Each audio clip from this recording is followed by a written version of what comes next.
What's good? It's your boy Ben. I'm back with another video. So in this video, I'm gonna talk about poverty jobs. So the reason why I call it poverty jobs because your main clients, your main base, the people that you're gonna be dealing with is impoverished, right?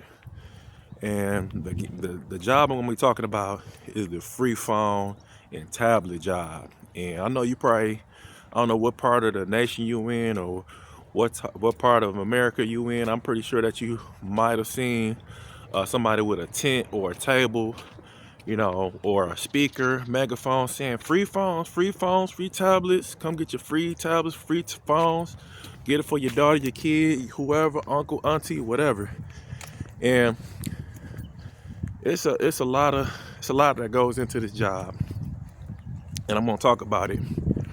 And I'm gonna give you some free game towards the end of the video. So watch the end of the video so I can put you up on game to turn you from a worker to a boss. So the reason why I call it a poverty job is because, like I said, the people that you're dependent on is people that's low income. They on assistance, they just trying to, get by. Poverty jobs, man.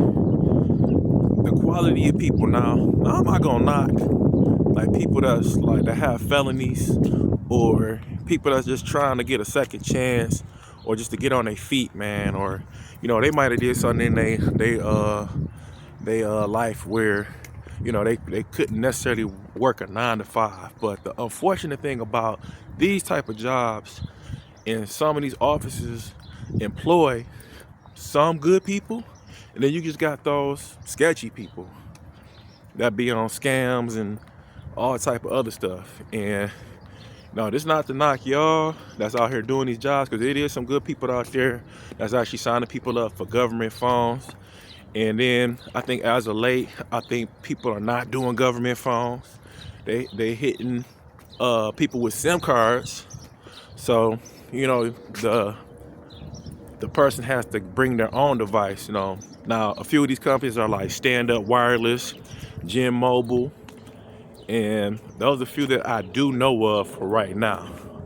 But these poverty jobs, man, sometimes they may have unsavory people, that's signing these customers up, and they're literally like stealing their information. And it's unfortunate. It's really unfortunate. And y'all kind of really messing it up for like a lot of the people that's actually doing the job correctly.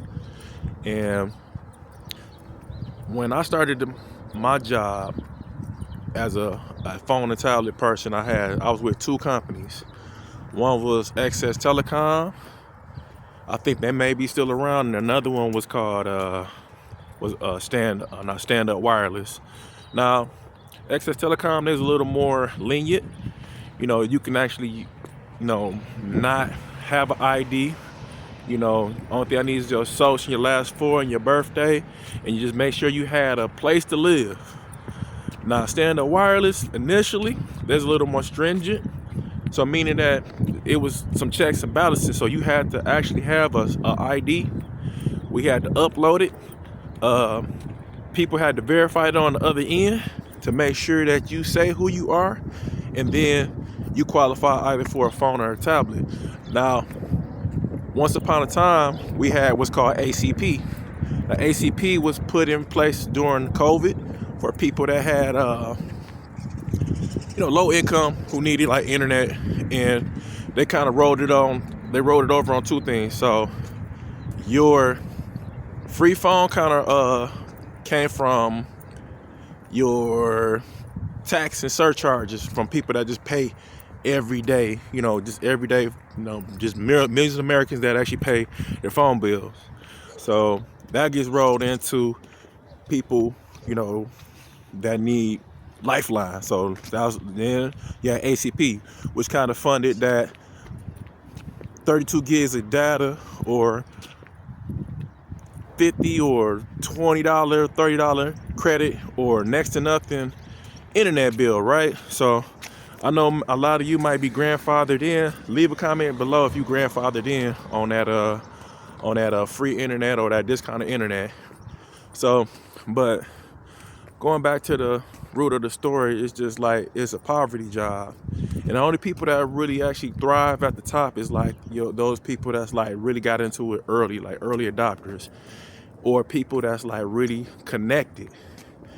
And sometimes people may say, hey man, you tired of working at 9 to 5 and you want to be your own boss, work your own hours.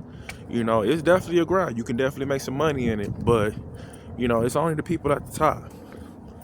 And it's a couple set of rules, that most of these offices some of them may allow you to flourish, and then some may just only keep you where you at. And that's just like any other job, you know what I'm saying? If you got politics and you got people that's gatekeeping or not giving you your proper due, yeah, you can only go so far.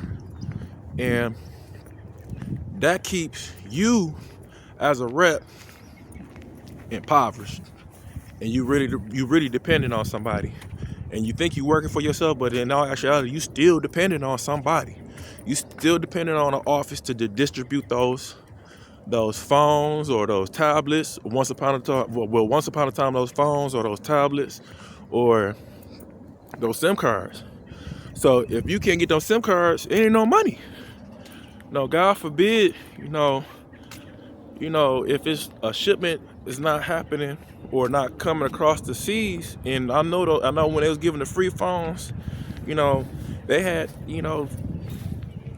the U.S. government stopped all that. Stand Up stopped all that. They was like, look, like, how these companies make money is off of retention. He's like, what's retention? So retention is pretty much, so say for instance, I'm homeless, I'm down bad, and I want to get on my feet. You as an agent sign me up, I get a phone, and I keep it for like 6 months in a perfect world.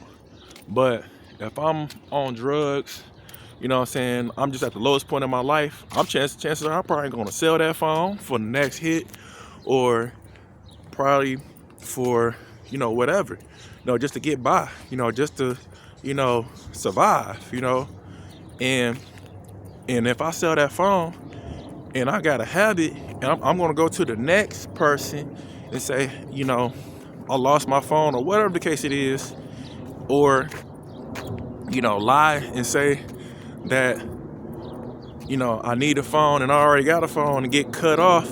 And then as soon as you sign up with another company, those benefits switch, they go to the next company.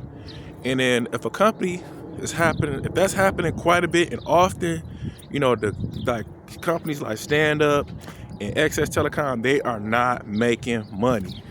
And if your office got a high amount of turnover, these customers just leaving in droves, they're gonna be like, what the hell, man? Like, we can't recoup none of these losses, or we can't recoup none of these people, these subscribers. They not staying on the service, so the U.S. government is not going to give us our proper due. The money that you as the agents, and they hoping that you're like educating these people. You can't educate nobody that's high on fentanyl or nodding out at the table, man. And some of these companies really think that we was like in real like situations. In some instances, we were in like pretty decent places, or we was at shelters or women's centers or whatever. We was actually helping people. But then you got these people to get bright ideas and start, using information off of the dark web and just running it up. And that's pretty much what was happening up here in Metro Detroit. And it was crazy. And then putting it back in perspective, man, it just messes it up for so many people. I'm pretty sure you probably might know somebody that does this job. Leave that comment in below if you know somebody that does this type of job and is pretty much doing well at it. But the people at the top, the early adopters, the people that get in, that get in it early, build an office, build a team, and make residual income from all the people that's underneath them, this is a real thing. And a lot of these people that's at the top in the office, they don't tell you about what's called overrides, and that's where you can actually get a percentage off of anybody who you bring in on your team. To keep in mind, to put it in perspective, an override is essentially like a kickback that you can give an agent for, or if they have a team, they get like $2 to $3 or whatever amount off of each phone or SIM card that's distributed that's on the in the office. So so next time you at that office, man, ask about them overrides and how you can go about getting those. But the reason why I just call it a poverty job, because for one, they may put you in the mind frame that you working for yourself. Yes, you are working for yourself. You a 1099, but you still dependent on a product. You still dependent on something to distribute and to get paid on it.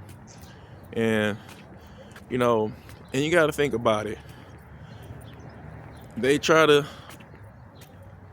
set you up as a salesperson. If you ain't had no prior experience and you got a mind that's hopeless and you can't really see past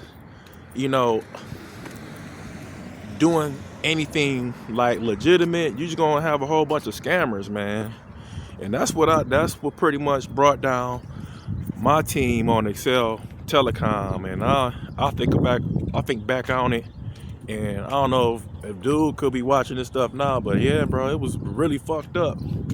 What they was doing, excuse my language, and it just, but I'm not gonna dwell on that. That was the past. And then at the end of the day, if you can't get those devices or get those SIM cards, you're gonna be left out in the cold. You're gonna be asked out. And don't lose inventory, because you have to pay for that too. Yes, you have to pay for the inventory that you potentially lost. Some offices enforce it. Some may tuck it as a loss, or I don't know. I imagine if you got an office and you were the head of the office, I imagine that you may have some type of business insurance. Maybe. But I'm just here to talk about these poverty jobs, man. Have you ever worked a poverty job where, what I'm saying, where you got out there in the cold, or if you was out there like running it up, like on on the dark web? If you don't want nobody to know who you are, leave a comment below. But yeah, man, poverty jobs, it's just not it, bro. If you can work them right, but you gotta be smart, and just do the job the right way, and you can definitely have some sort of fulfillment. But if you just out here scamming and running people information, man, that's not gonna happen. This is gonna hurt the people that own the office. It's gonna hurt you, God forbid, if they start really pushing the ladder on fraudulent activity with these phone companies, man. It's real out here, man. And I don't think people just really know how real that is. I remember I seen people like crying because the simple fact that their information been stolen, or they couldn't do certain things, or something had got cut off, man. And then these people just faceless. I remember I signed up a whole women's center on the east side, and they started scamming, man. And then the whole women's center, all them women that was trying to get their life together, they service got switched over to stand-up wireless. Can't make this up, bro. And the game that I was about to give you, especially if you're doing like stand-up and you working for an office, and I don't know if they actually still doing it, and then if they are, leave a comment below, is that you could actually be an independent business owner. You could be an IBO. But if you're working for an office, you have to stop for 30 days before you transition to the IBO. And it's on their website. You know, check it out. You know, see what you could potentially have to do. You know, they really don't have nobody that reach out to you. But it's a lot of these offices, these gatekeepers, man, that just kind of keep you underneath their thumb, because you know they want to put a battery in your back and have them working for you, working for them. And you know, hey, all fine and dandy. If you found this video, check it out. But you know, or if you actually own an office, I mean, this is what it is, man. This is what I experienced. And some of y'all ain't right. Y'all ain't right. It's only a few offices I actually worked at where people was like really decent. My one guy, JP, he in Highland Park.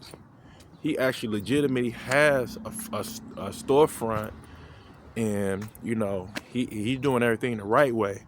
But but another guy, my guy B from out in Southfield, you know, he had a pretty good setup, but he just had a whole bunch of just like shady people, and you know, just in this organization, unbeknownst to him, you know, I was trying to, you know, give him a heads up on some of these people, but you know, that's just what it is. But leave a comment below, man. Tell me, have you ever worked a poverty job? Are you working a poverty job? How you plan on like transitioning out? Or better yet, if you working this type of job, you know, just film a little bit of it. You know, tell us about some of your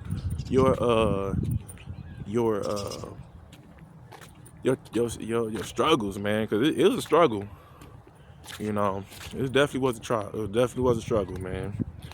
But I appreciate y'all tuning in. I'm gonna do a part 2 on the second poverty job and what to watch out for. I'll see y'all on the next one. Peace.